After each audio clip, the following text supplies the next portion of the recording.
चारि पृथक गंजेई बेन मद चालाण मामलें 4 जन गिरफ 2 केजी गंजेई सह मद जबत।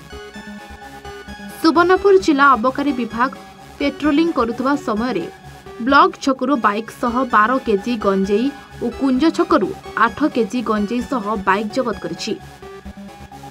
सेहिपरि 2टी बेन देशी मद कारोबार रे 2 जन को गिरफ करिछि अबकारी विभाग।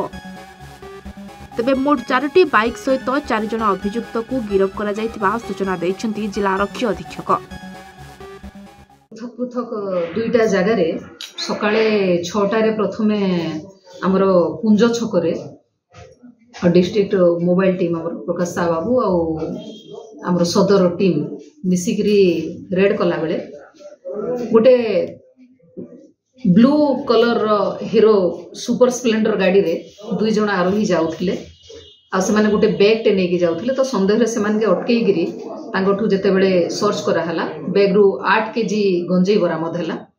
आ 2 जन आसामी तांको ना रे पचार पड़ले जे ड्राइव करथिला गाड़ी रंजित साहू आ गोटे जे ता पछपटे बसिला तार ना हला जादव बिसी 2 जन बलांगीर रो आ सेमानठु से गाड़ी आ 8 केजी गंजेई बैग सहित आ गोटे मोबाइल जबत करा हिचे। सुवर्णपुर सुशांत साहू रिपोर्ट एवं